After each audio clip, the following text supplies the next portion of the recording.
siempre había mucha manipulación en el tema de contratos. Yo no fui del Perugia, y esto poca gente lo sabe, del Perugia al Celta de Vigo. Yo del Perugia volví a Emelec y Emelec me vendió otra vez acá. Fueron 2 transferencias que hizo Emelec y nunca se dijo. Hay una anécdota que nunca le he contado. ¿Por qué la camiseta del Perugia con el número 33 decía Nine? Si en realidad yo no iba a tener mi apodo, no era brasileño para tener diferentes apodos. Yo decían Caviedes, pero otra vez el directivo de Emelec compró 1000 camisetas y posteriormente iba a hacer un negocio de camisetas para venderlas acá en Ecuador.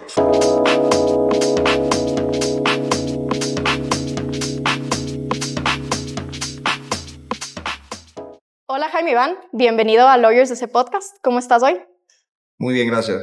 Agradecerte por la deferencia y muy contento de poder compartir el panel con ustedes. Muchas gracias. Antes de entrar en el podcast, quería presentar a nuestros 2 panelistas que nos acompañan. Galo Zurieta de Whiskies. Muchísimas gracias por la invitación. Feliz de estar acá con ustedes y con este invitadazo de lujo. Y Nicolás Torres de Balón a Profundidad. Muchas gracias, Lili, por la invitación. Un honor ser parte de este primer episodio con Jaime Iván Caviedes y también con Galo. Vamos a ver qué tal nos va hoy. Vamos a ver. Ojalá que todo muy bien. Como un recordatorio para todos, lo que queremos en este podcast, además de darte una cálida bienvenida y un reiterado agradecimiento por tu colaboración con nosotros, es que queremos que nos expliques los tintes legales que ha tenido tanto tu carrera profesional como tú como ser humano. Y con esta introducción, mi pregunta más importante y la que estoy segura que todo el mundo quiere escuchar es: ¿quién es Jaime Iván Caviedes? Es muy difícil y fácil responder. Simplemente yo. Simplemente tú. Simplemente yo. Con muchas virtudes, con muchos defectos, pocas virtudes, pero una persona que siempre fue a la vida hacia adelante, con esfuerzo, trabajo, disciplina, constancia, perseverancia. He tenido muchos lazos y altibajos en la vida, pero siempre me he vuelto a levantar o he vuelto a empezar, y en ese camino estoy de dejar un legado, que es mi razón de vivir. ¿Crees que te sigues intentando descubrir? Uno nunca llega a conocerse completamente, ni los potenciales que personalmente uno puede demostrar, pero dejar un legado sí a las personas que uno ama y a las personas que de una u otra forma siempre han tenido un apoyo y una empatía, porque eso me pasa mucho con la gente, tener una empatía social un poco diferente y extraña para la mayoría de las personas que lo puedan entender. Sí, supongo que es bastante difícil de entender. Creo que tus experiencias y vivencias dicen mucho de ti, de lo que conocemos, y te agradezco por la respuesta, tu sinceridad sobre todo. Y ahora quiero pasar al meollo de lo importante, que es tu carrera futbolística, y creo que Nico tiene muy buenas preguntas para eso y guiando la conversación de eso. Sí, bueno, Jaime Iván, antes de comenzar con toda tu carrera futbolística, yo sí quiero preguntarte, ¿cuál es tu candidato para ganar la actual edición de la Copa América? ¿De la Copa América? Sí. Hay partidos Oye, interesantes. hay un partido interesante, ¿ah? Sí, muy bonito de verlo, de jugarlo sobre todo, como lo que tuvo Ecuador contra Argentina, pero para mí una candidata yo creo que puede ser Uruguay. Uruguay, hoy le marcha a Colombia. Va a ser un bonito partido, lo que pasa es que Colombia está mostrando buen fútbol, pero depende mucho de lo que haga James. Vuelta a un equipo más consolidado. El mejor jugador de la Copa, ¿no? Sí, no, creo que no hay dudas que es el mejor jugador de la Copa.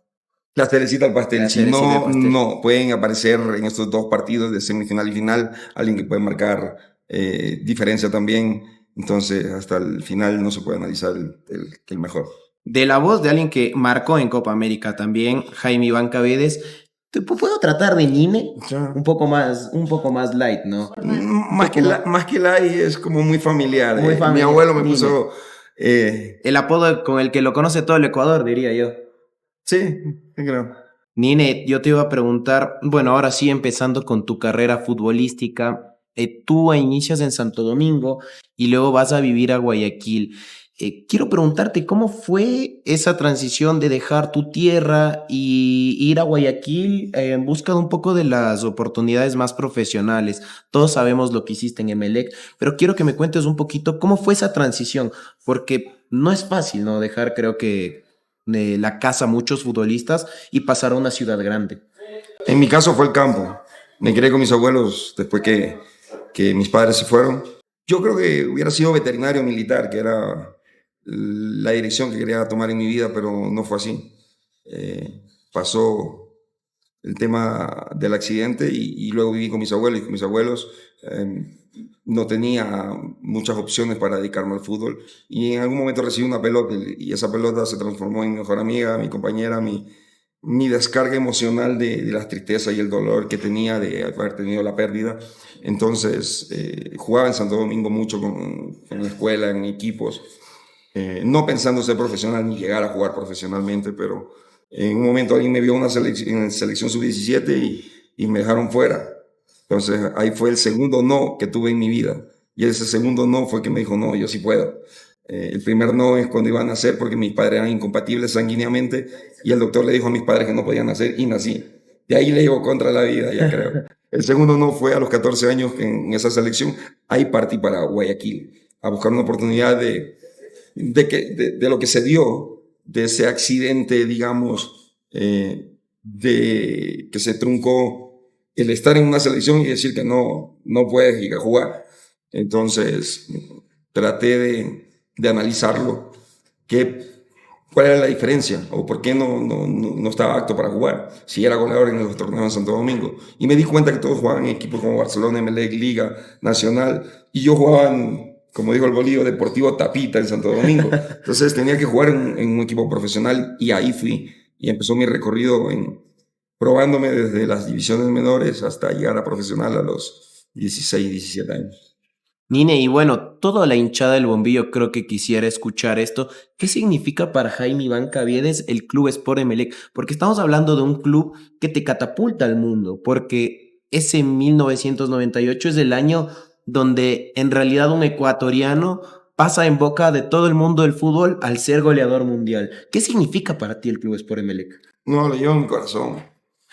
Tal vez no tanto en mi cabeza, porque me pasaron muchas cosas con mis directivos, situaciones difíciles y que no iban de acuerdo al procedimiento de lo que yo le estaba entregando al club en ese momento. Luego pasaron otras cosas, fui a Barcelona y también tengo explicación para eso, tengo argumentos. Y Emelec es mi equipo, soy azul y lo va a ser siempre. No soy muy futbolero, no sigo semana a semana lo que hace el equipo, pero siempre me voy a considerar como un emelecista. Justo aunando con esta pregunta, yo sí quiero saber si tú, en tu primer debut con el Emelec, en tu primer contacto con este mundo mucho más profesional, ¿tú tuviste un asesoramiento legal? ¿A ti te dijeron así se tienen que hacer las cosas? ¿El club te apoyó en eso? ¿Te dio alguna representación? ¿Tú tenías idea de cómo iba a funcionar este mundo? Sí, de lo que nos cuentas no fue totalmente tu plan el ser futbolista y llegar al éxito que tuviste, pero ¿tuviste realmente este apoyo? ¿Sentiste, ya sea de parte tuya, ya sea de parte del equipo, que alguien te respaldó legalmente? La palabra no es respaldar. El primer acercamiento que tuve con un abogado en un tema deportivo fue cuando estaba justo por arreglar mi primer contrato, pero no era de parte mía, sino parte de la directiva. Eran 3 directivos los cuales ejecutaron un procedimiento un poco extraño para juveniles que eran muy reconocidos como los extraterrestres, iban a arreglar su primer contrato y fue como enfrentarse David con Goliat. Era la parte dirigencial, su abogado y un ingeniero, eran los 3 contra cada uno de los jugadores porque no nos atendieron juntos, sino uno por uno. Ahí viene la frase divide y vencerá. Entonces nos vencieron porque nos habíamos unido para cobrar cierta cantidad como juveniles que iban a ir al equipo profesional. Entonces siempre había mucha manipulación en el tema de contratos y no fue la excepción. Al final de los 8 jugadores que íbamos a pasar el primer equipo, yo fui el último, pasé desde la 1:30 que entré a la oficina hasta las 5 de la tarde. porque me bombardeaban para aceptarle todas las condiciones de que ellos querían. En lo personal no tuve una dirección legal, una persona que fue o que debería haber ido en ese momento, tal vez porque desconocimiento o por el momento tampoco que se estaba viviendo, no es como ahora, la magnitud de lo que es el fútbol y los futbolistas ecuatorianos con una visión ya diferente. Antes quería jugar en Barcelona, MLE, Liga. Ahora ya pregúntale a un chico, quiere jugar en Barcelona, España, Chelsea y Real Madrid, qué sé yo. Entonces, no tuve ese acercamiento ni ese apoyo. Y hubo un suceso diferente posterior, pero con el mismo fin, que fue un tema de un contrato en Italia que también fue de la misma manera que salí perjudicado. Entonces, ¿sí crees que hubieras necesitado algo? No ¿Sientes sé. que hubiera marcado una gran diferencia en toda tu carrera el desde el principio haber tenido una asesoría legal contundente? De ti, no de los clubes en los que estaban, solo de ti. Sí, una diferencia cuantificable de $1.750.000. Entonces, fue lo que no me dieron nunca los directivos que me llevaron al primer equipo en Europa. El Perugia. El Perugia, exactamente. Y ahí fueron un poquito menos de la mitad, y el otro fue cuando pasé yo no fui del Perugia, y esto poca gente lo sabe, del Perugia al Celta de Vigo. Yo del Perugia volví a Emelec, y Emelec me vendió otra vez acá. Fueron 2 transferencias que hizo Emelec y nunca se dijo. Pero ahí, independientemente de la asesoría legal que pudiste haber tenido, era lo que te tocaba hacer. O sea, de alguna otra manera estabas atado de manos y era eso o eso. O sea, creo que no tenías mucho un plan B, o en algún momento sí lo pensaste y dijiste, a ver, ¿qué está pasando acá? ¿Cuántos años tenías ahí? O sea, también eras un muchacho de 16 años. Sí, 17 tenía específicamente, debuté 16 profesional, 17, 18 viajé. El tema es que culturalmente o socialmente no estaba con un tema familiar normal, digamos. Yo viví con mis abuelos en el campo, entonces ellos no sabían mucho de esa área en la que me podía ¿Algún soporte? proyectar a futuro, que ya era un tema de administración. Siempre uno dice que debe tener un abogado o un doctor y un contador de cabecera. Eso es parte de la vida. Entonces no tenía ese conocimiento y no tenía un modelo a seguir o un modelo que me represente para poder escuchar. Ya eso lo aprendí a través del tiempo. Nine, yo quería preguntarte también, hace un ratito decías que del Perú ya vuelves al Club Sport de Emelec. ¿Cómo se dio eso? Porque supuestamente Emelec te vende al Perugia. ¿Cómo se da? ¿Emelec te recompra? Sí. ¿Cuál es la operación que se da? ¿Y cómo te recompra si tú no recibiste el valor que te correspondía y te vuelven a vender al Celta de Vigo? Y Creo que eso disculpa, sería bueno. un momento, porque yo aclararlo. justo quería ir por ese lado también, pero justamente en estas compras y recompras, también tu imagen se veía en cada lado. O sea, tampoco pactaste cómo se iba a ver tu imagen o tu representación. Como es una negociación, como Nicolás dice, bastante de ida y vuelta. Y tú realmente nos estás dando un panorama de que no estuviste ni acompañado por lo demás, pero legalmente tampoco tenías como una estabilidad, como una seguridad en todas estas negociaciones de volver, irte, volver a venir. Era como un intercambiar demasiado con una persona que realmente necesitaba un respaldo. Te voy a contar una anécdota con tu punto. Te respondo.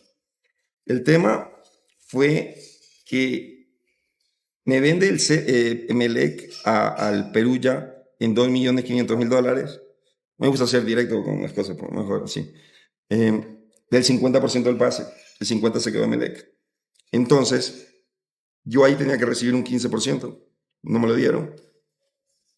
Cuando ven que otros equipos están interesados, vuelve a negociar el Emelec con el Perugia para recomprar ese 50% y venderme al CEL. Yo pertenecía a Emelec completamente, mi pase desde la mañana hasta la noche que cerraron. Y me venden al Celta casi en 10 millones en esa época, que tampoco se dijo. Un platal. Sí, ahora viene el tema de marketing. Llego y el tema de imagen en el Perugia, hay una anécdota que nunca le he contado.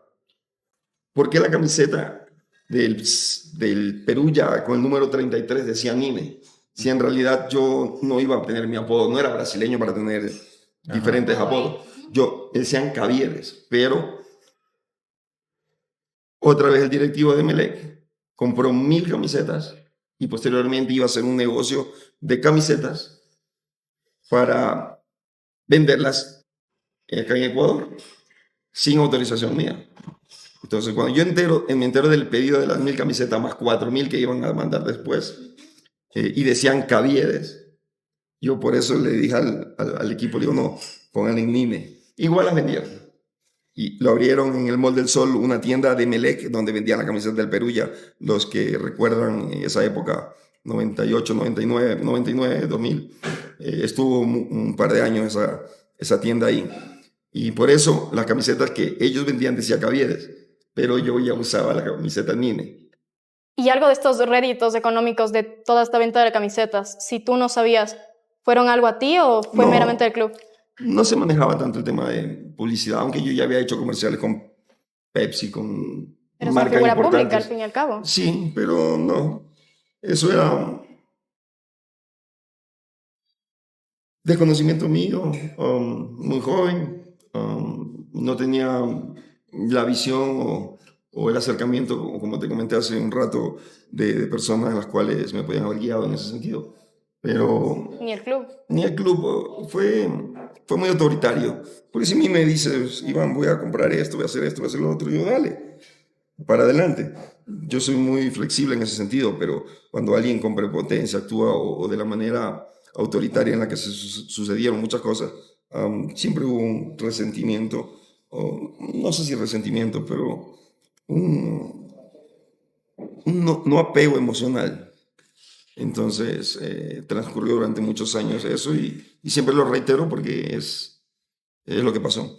Jaime Iván, pero como menor de edad, ¿tú firmabas por ti o tenías, o sea, tu abuelo en este caso era el que te representaba y firmaba por ti? Cuando yo estaba, esa es otra anécdota. Yo en Santo Domingo jugaba en muchos equipos y cuando fui a Melec, muchos equipos decían que pertenecían en mi pase a ellos. Ujú. Pero el que firmaba era mi abuelito siempre. Okay. Pero la patria potestad la tenía mi abuelita. Entonces cuando firmó en Emelec. Cuando fui a Italia ya tenía 18 años, ya era mayor de edad. ¿Y tú fuiste tu propio representante? Más o menos. Sí. O sea, todas las decisiones de contrataciones tú sí las tomabas por ti. Conocías asesoría legal, pero las tomabas solo. Sí, a mí me dolió mucho porque justamente con uno de los 3 directivos de Emelec que estuvieron ahí, yo estaba en el Celta y yo le dije, me van a volver a hacer lo mismo que me hicieron en Italia. No es justo. Y estaba el hijo de la persona ahí. Y yo le digo, ¿tú crees que es justo esto? Y le digo, no pasa nada. Yo voy a firmar el contrato. Aunque se lleven el dinero, no pasa nada. Yo voy a seguir adelante. Por eso nunca he sido muy apegado al tema material, pero sí me han pasado muchas situaciones en las que tenía que haber sido diferente todo. Un poco más estratégico. Sí. No, soy muy estratégico. Lo que pasa es que estaba saliendo al mundo y a la vida. Estaba Con joven. desconocimiento. No tenía conocimiento, exactamente. Con desconocimiento. Nine, ahí yo también quería preguntarte, por ejemplo, en los tiempos actuales, un gran ejemplo no solo de profesionalismo, sino también de manejo, de imagen, de todas las cuestiones, es hoy en día Moisés Caicedo, que recién abrió su propia agencia y toda la cuestión.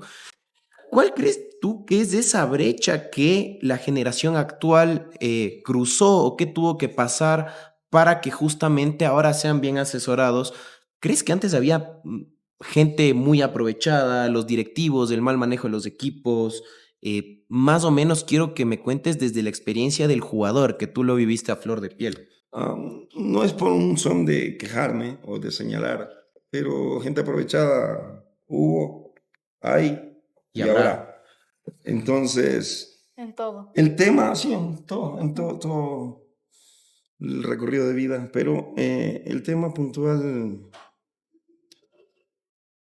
Moisés, ¿qué pasó? Me preguntas. Pasó que clasificamos a un mundial y los réditos, o todas esas situaciones que conllevaron a haber clasificado, tal vez esa generación no vivió lo que se está viviendo ahora, porque fue un proceso. Se marcó un antes y un después en el fútbol ecuatoriano después de tu gol. O sea, eso hay que decirlo súper claro. Se marcó un antes y un después. Esas son las palabras exactas. Y siempre he dicho que... Y meto el gol de cabeza. El gol que recuerdan todos es de cabeza. Yo profesionalmente tengo 3 o 4 goles de cabeza. Era lo que menos hacía. Pero lo que está para uno, está para uno. Era el momento.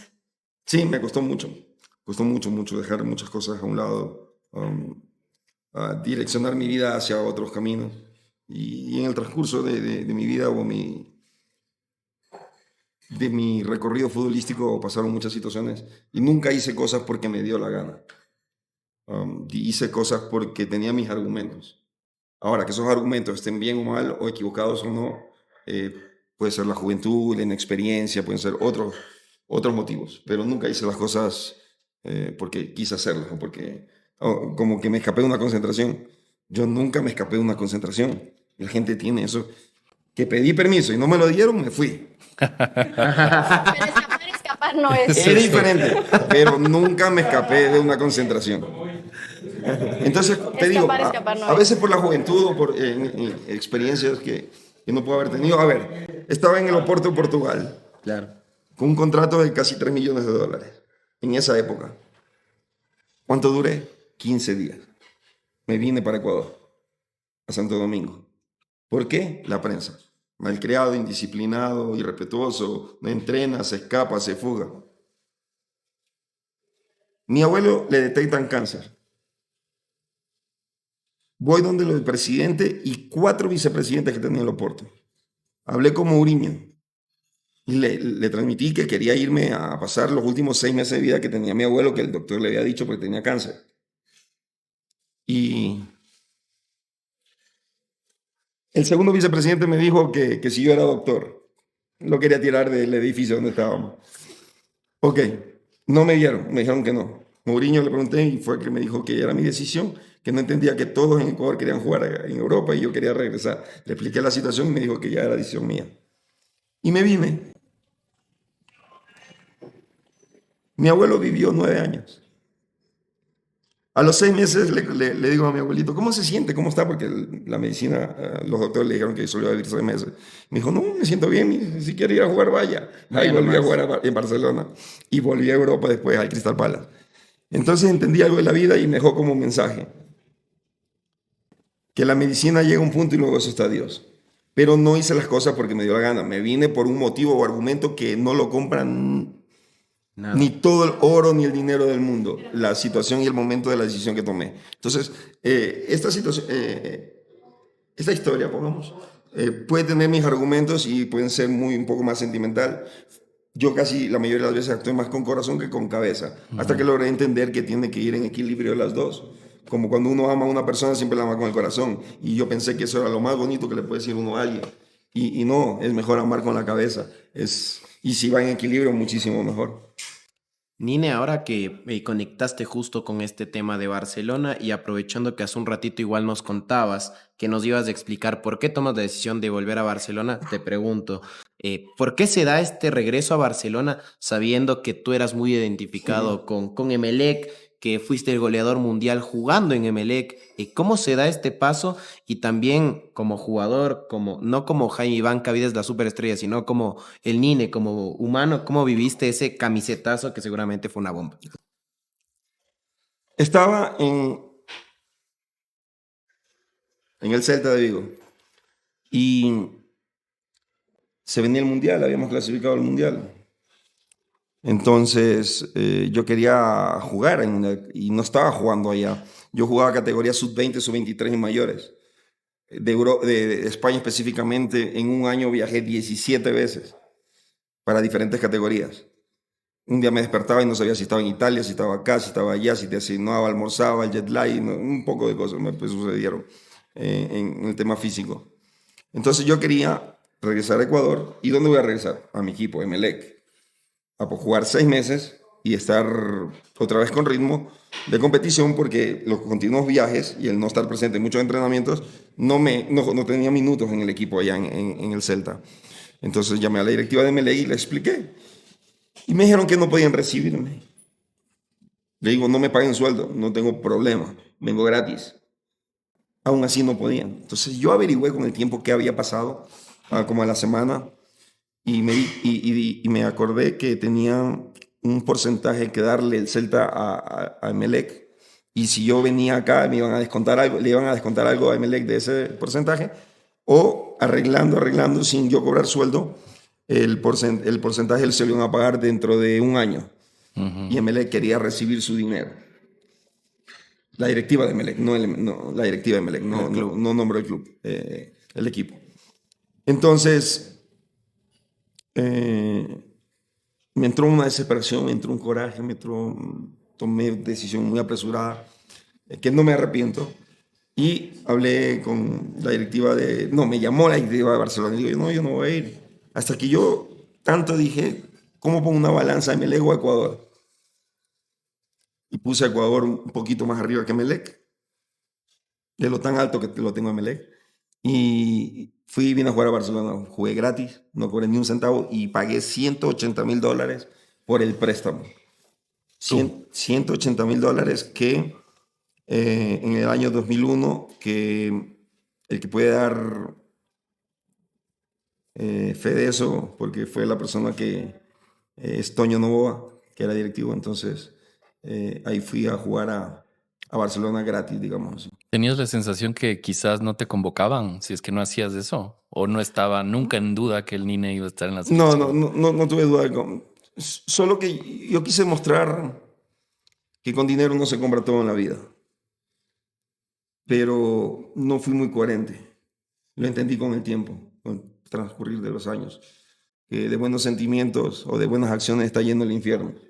Entonces, no solo hay que tener buenos sentimientos, hay que tener buenas acciones. Y yo no fui muy coherente en esa época y creo que fue algo que fue un señalamiento. Me decían Judas, ¿qué Judas? Si vine gratis, hasta yo pagué. ¿Y legalmente no decidiste tener otro recurso para haberte quedado en el Emelec? O sea, legalmente no viste otro recurso que podías decir, ok, voy a luchar por quedarme en este equipo. Emelec cuando estaba en Italia. El recurso era volver a Emelec y pagar $525,000. Pero legalmente en ningún punto decidiste asesorarte, okay. O alguien más te asesoró o te dijo, mira, hay esta alternativa al pago o esto está pasando en tu contratación o algún tipo de cuenta clara. Ok, entendí. No tenía una visión de lo importante que es un abogado en la vida de una persona profesional.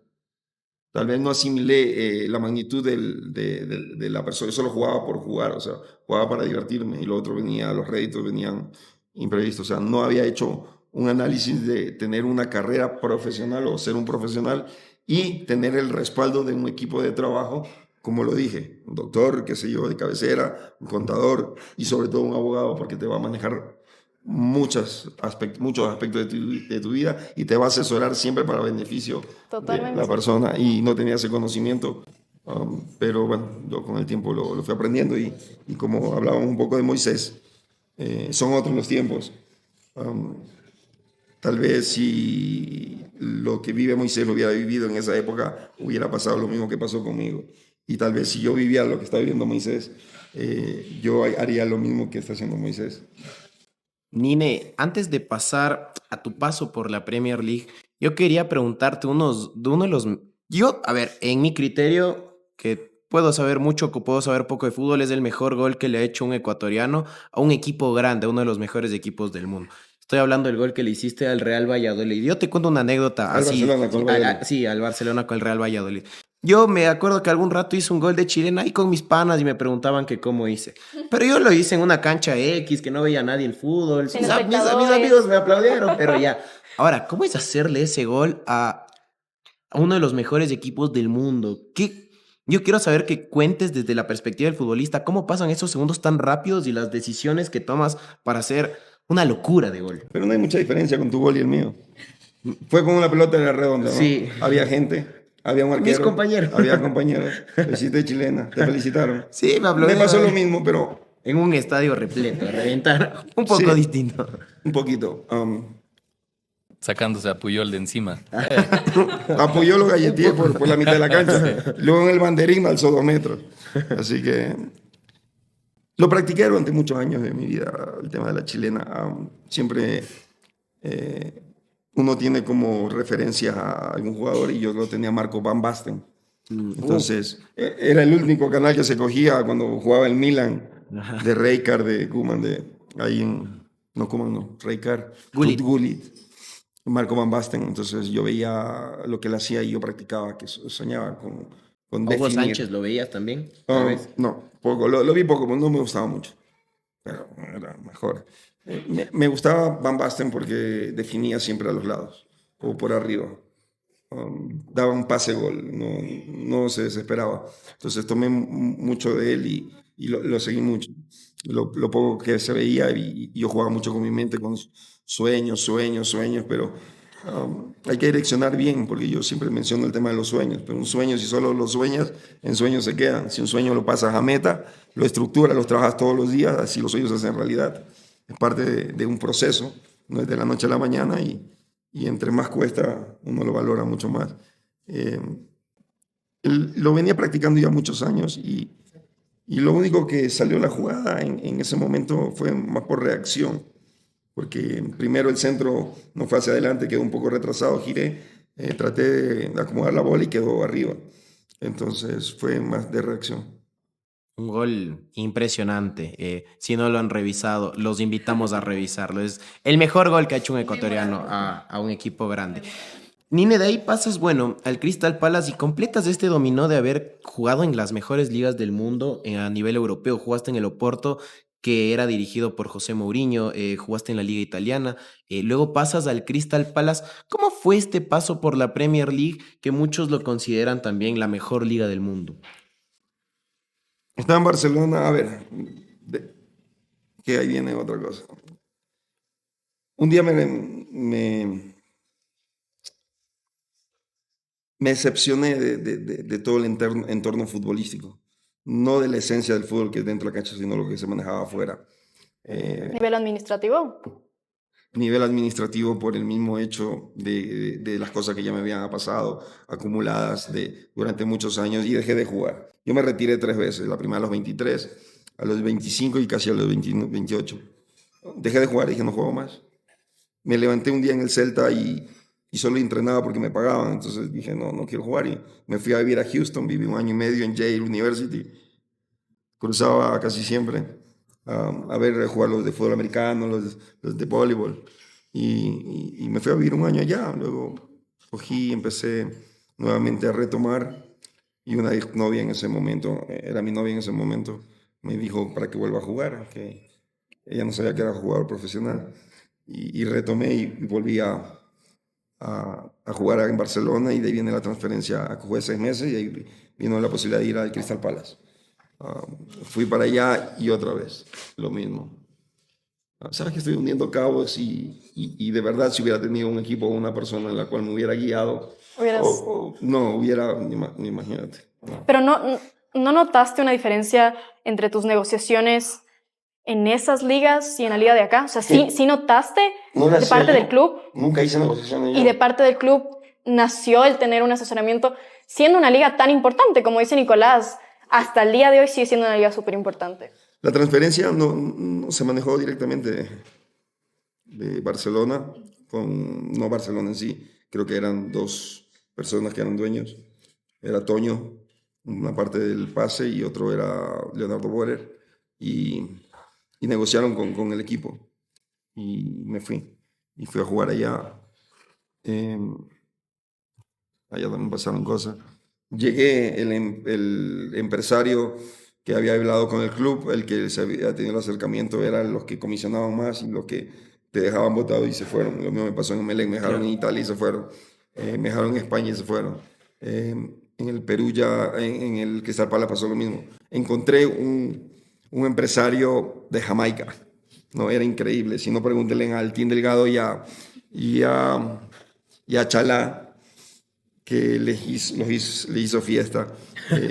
Le compró un carro al Team y el empresario se compró un carro él también. Tenía la misma placa, pero un número de diferencia. Y cuando le llegaban la factura de los 2 carros al Team, el Team revisaba y el otro le decía, no, dice, se han de haber equivocado, de la misma matrícula. Y el Team no revisaba muy bien, creo. Y cosas así, ¿no? Déjate. Le manejaba las cuentas. No he hecho la culpa a terceros o a otras personas.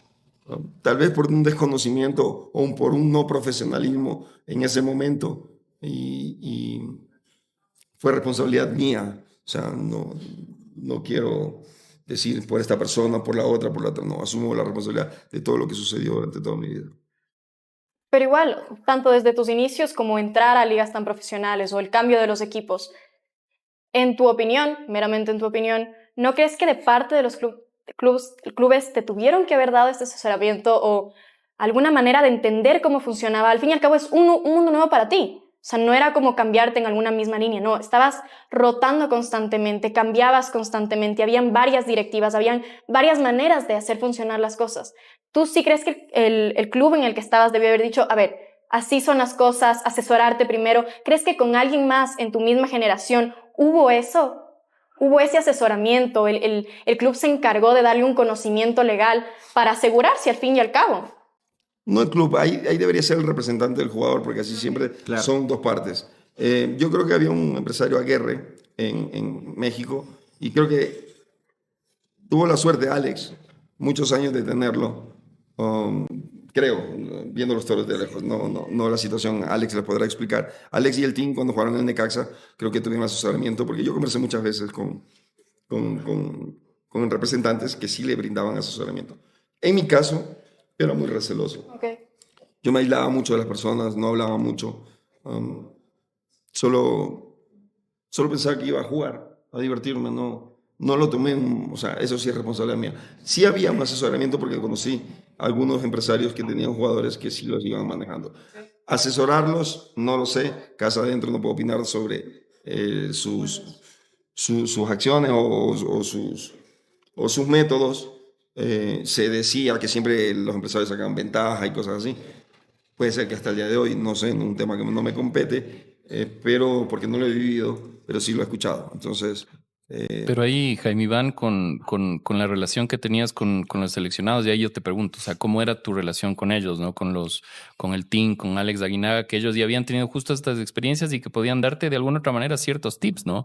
Porque yo estoy seguro que muchos representantes también golpearon tu puerta y dijeron, queremos darte asesoría, pero yo creo que de ese lado, ¿tuviste de alguna otra manera algún feedback de ellos o cómo era tu relación con los otros seleccionados? Yo dije que era muy, muy simple, ¿no? Pero dicen que lo simple también es complicado, entonces yo era un poquito complicado. Era muy cerrado, no hablaba mucho. Yo creo que empecé a hablar el día que mi abuelo me dijo que porque era egoísta. Yo digo, papi, no, pues al contrario, pues yo soy... Un pan de Dios. No, tampoco, pero no soy muy, muy pegado a las cosas. Y siempre para ayudar, siempre me llena. Y ahí él me explicó que no puedo ser egoísta porque no hablo mucho y yo tengo que transmitir todo lo que yo he vivido y todas las cosas que puedo dejar como un mensaje de vida para otras personas por todas mis vivencias y eso. Entonces ahí empecé a hablar un poquito. Ahora no hay quien me pare, ahora ya arranqué y le di de largo. No paré. Mi abuelo fue muy importante en mi vida, tanto como esa figura paterna que la encontré también en el bolillo. El bolillo decía siempre que en la selección había 3 grupos, cuando él recién llegó, los del Chota, los de Esmeraldas y yo. Los del Chota, pero los del Chota eran de ese sector, Esmeraldas era otro sector, y yo era el único que comía porotos, comía encocado, y cuando no quería no hablaba con nadie. Yo no hablaba, yo era nunca fui tímido, fui callado, reservado y aislado. O sea, yo para ganarme un puesto en la selección o para yo entrar en el grupo, yo tenía que entrenar más que los demás, tenía que quedarme más tiempo y lo otro era meter goles. Porque seguramente les caías pesado, ¿no? Decían, No. capaz se agrandaba y por No. eso no habla con nosotros, ¿o Nunca. no hubo Nunca. ese feeling? Nunca. Yo comía porotos y encocado. Yo veía novelas con el Tini y con Ulises y podía hablar con Alfonso, podía hablar y con... No, mi forma siempre fue así. Y me aceptaron en el grupo como era. Yo creo que el bolillo fue parte fundamental también que me aprendan a aceptar de esa manera porque no era muy comunicativo. Siempre saludaba, siempre respeto fueron los principios que me dieron siempre. No tenía creencias de las que adquieres a veces en el barrio, en la calle o en la vida. Eran más principios lo que me representaba como persona a mí. Y eso siempre fue para que la gente tenga esa empatía conmigo y sobre todo las personas mayores sabía cómo tratar, sabía cómo conversar. Y yo creo que porque me crié con mis abuelos, me crié con mis tíos, después me crié con personas adultas, Creo que eran otros temas de conversación. ¿Y nunca toparon estos temas que podían haberte guiado? Para... No, me gustaba mucho leer. Podía hablar de historia, de Mozart, me gusta Amadeus Mozart, me encanta Wolfgang. No sé, hacía otras cosas, pero no por ir en contra de lo establecido, sino porque no me llamaba la atención. Okay. O sea... Pero aquí me surge una duda y ya es un poco para finalizar. A pesar de que me cuentas toda esta personalidad, que puede ser in-house o entre las personas que trataba, eres una figura mediática y los medios explotan muchísimo, a lo bien, a lo mal, pero explotan. ¿Tú controlaste alguna vez todo lo que se decía, todo lo que se dice de ti, se decía de ti? ¿Alguna vez lo quisiste controlar? ¿Sabiste la figura masiva que estabas siendo y estabas creciendo? Y tanto para bien como para mal se dicen muchas cosas de ti hasta el día de hoy, a pesar de tu retiro. ¿Tú alguna vez intentaste frenar o cómo manejaste también este lado de están hablando tanto de mí, ¿por qué? ¿Cuál es mi versión? ¿Por qué no estoy contando mi versión? ¿Y cómo puedo regular que siguen hablando tanto de mí y saquen cosas, como decías, que no son totalmente verdaderas o no se conoce los dos lados de la historia? ¿Controlaste alguna vez? ¿Decidiste controlarlo? Buena pregunta y buena tarea de vida para poder ejecutar, pero no. Ay, es que no me afecta, no cambia mucho el rumbo de mi vida, no cambia mucho mi ser. El que digan una cosa, digan otra, el que me señalen o no me señalen. Soy una persona común y corriente, sin poses, con virtudes, sin muchos defectos, pero marco diferencia sí en que sigo adelante y si he tenido errores y cosas difíciles que pasar, las he dejado atrás y sigo avanzando. De ahí en el camino podrá pasar muchas cosas, o sea, no soy nada especial, solo soy luchador incansable y en algún momento quiero inspirar a alguien. Tal vez va a ser mi legado y mi razón de vivir. Lo que me ha aferrado tanto ahora son mis perritos y mis gatitos que me dan sentido a la vida, tal vez por todo lo que dan sin esperar nada a cambio. Pero de ahí socialmente, lo dije al comienzo, tengo una empatía social un poco extraña porque pueden pasar muchas cosas, pero siempre el reconocimiento a la gente o el cariño lo tengo en todos lados. En todos lados. Okay. Entiendo. Creo que ya para finalizar, les dejo abierto si quieren hacerle alguna otra pregunta, ahondar algún tema que les queda suelto. Creo que podemos conversar aquí. Hasta mañana, claro, nos quedamos. Yo, Nine, te quería tocar un tema súper puntual. En 2007, luego de jugar en el Nacional, tú fichas por Liga Deportiva Universitaria. Uh-huh. ¿Quién te hace ese contacto? Y curiosamente es un año que marca asimismo un antes y un después en el fútbol ecuatoriano, porque Liga consigue la Copa Libertadores de la mano del Patón Bausa. ¿Qué es lo que pasa? ¿Por qué se da esta salida del club? Y también, ¿quién te llamó para llegar? Soy campeón de la Libertadores, por si acaso. Un abogado, por favor, si el robo está en papeles, el robo es legal. Yo jugué el primer partido contra Fluminense. Contra Fluminense, significa que consta en la nómina. A mí no me llena un título, nunca quedé campeón profesional. Sí. Jugando indoor, si tiene algún campeonato me invitan, juego y si quedo campeón va a ser otro campeonato. Tengo 832 campeonatos. Jugando indoor en el campo, en el barrio, en la esquina. Me explico. Tal vez jugué mucho más para la gente o para que me recuerden por algún gol, alguna situación. No sea televisado, no sea en San Siro ni en No Camp, sino en un barrio. Y por eso me gusta jugar con la gente y compartir. Veo el fútbol de otra manera. Tuve un buen año 2007, un excelente año con Chucho. Lo hice goleador. Yo me tiré un poquito más de volante. Fui el jugador con más asistencias y también tenía cantidad de goles. Fui como el segundo o tercero. Y Chucho quedó goleador del torneo. Chucho lo venden y el equipo quedó. El profe Célico estaba en el equipo de reservas. Yo estaba ya más o menos manejando el equipo, digamos así, como jugador más representativo. Y armamos un buen equipo y el profe Célico iba a coger el equipo. Estructuraron el equipo más o menos en base a mi juego. Ese 2008 iba a ser impresionante el Nacho. Yo firmo 3 años, un contrato que ni te cuento. Y me llama Pancho, me llama Pato Urrutia. Me dice, Iván, tenemos un proyecto, ven a jugar acá. Y ese año lo que marca diferencia es que yo un jugador que se llama Damián Manso. Es el único jugador en esa época el cual yo quería jugar con él. Porque sabía que ya no iba a tirarme para atrás a la posición de volante de enganche, sino que sabía que iba a jugar en mi posición que era adelante, desmarcarme y proyectarme y solo qué sé yo, con los movimientos, sabía que tenía un jugador que me podía poner pase-gol y podía meter muchos goles. Y quería jugar con Manso. Y por eso fui a Liga. Decidí, fui con Don Rodrigo en esa época, firmamos una servilleta. Un clásico. El tema es que yo había firmado 3 años con Nacional. Y yo para salir de Nacional pidió $200,000. Entonces Liga pagó los $200,000 y yo arreglé mi contrato en Liga. Cuando pasa el primer mes que le había metido un gol al Espoli, Sí. jugué con Fluminense el primer partido. Voy a hacer un comercial de Movistar en esa época con Forlán, con el Kun Agüero y con 2 o 3 jugadores en España. Yo cobré el primer mes y a mí me habían descontado $20,000 de mi sueldo. En el 2008, sí, me habían descontado $20,000 y durante 10 meses me iban a descontar los $200,000 que ellos pagaron a Nacional. Ahí viene otra vez el tema. No hice revisar el contrato y esa cláusula era ambigua. Tanto para ellos como para mí me daban la razón. Ellos dijeron que me habían prestado esos $200,000 para yo poder salir del equipo. Y no tienen nada que ver derechos federativos con el contrato personal, el cual yo tenía un sueldo.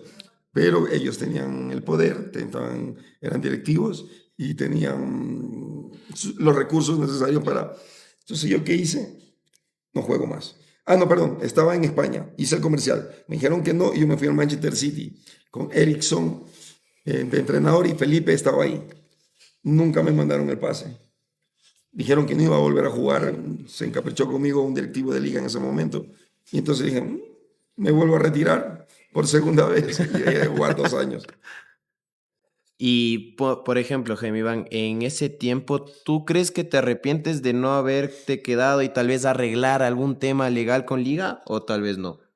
Por lo que significó ganar la Copa Libertadores y porque tú llegabas a ser titular. El que termina siendo titular es Bieler, pero el titular era Jaime Iván Caviedes. Sí, no hay peor nostalgia que añorar lo que nunca jamás sucedió. No puedo arrepentirme de las cosas. Sí hubiese querido cambiar literalmente algunas, pero no me llevarían a este momento con ustedes. El compartir en la manera que pienso, que actúo. Si cambiaría algo, sería el daño que le pude haber hecho a otras personas, consciente o inconscientemente. Eso sí cambiaría. De ahí todo lo que me ha venido a mí, he tenido una capacidad y una resistencia bastante grande, creo yo, y me siento muy contento por ello, por seguir avanzando y ser mejor, querer ser mejor persona y tratar de serlo. Y para cerrar ese tema, te quería preguntar, ¿qué te dijo el Patón Bausa cuando tomas la decisión y le comunicas que no vas a seguir en el club? ¿Qué te dijo el Patón? Nunca le comuniqué. Fui al comercial en Estados Unidos, en España, y de España, como me dijeron que no, me fui a Inglaterra. De Inglaterra me quedé en España, me fui a Málaga, Puerto Banús y me quedé 6 meses. Y nunca quedó en nada. No, ya me quedé por allá. Yo me quedo con eso, Jaime Iván, pero sí creo que es importante ahora que tú has pasado por todo esto. Yo creo que hay un montón de chicos, ¿no? Yo tengo un hijo que es amante del fútbol y él siempre tiene eso en su cabeza, ¿no? Poder llegar a ser profesional, y obviamente yo trato de explicarle que si bien está bueno soñar, hay que ponerlo en práctica y con todos los retos que representa ser un futbolista aquí en el Ecuador. Yo lo que quisiera que les digas a estos chicos, porque seguramente muchos chicos te van a ver, incluso mi hijo, es cuál sería ese mensaje, ¿no? Independientemente, que yo creo que es básico y creo que a todos nos queda claro que siempre tenemos que tener un abogado cerca que nos pueda asesorar, que nos diga qué es lo que estamos firmando.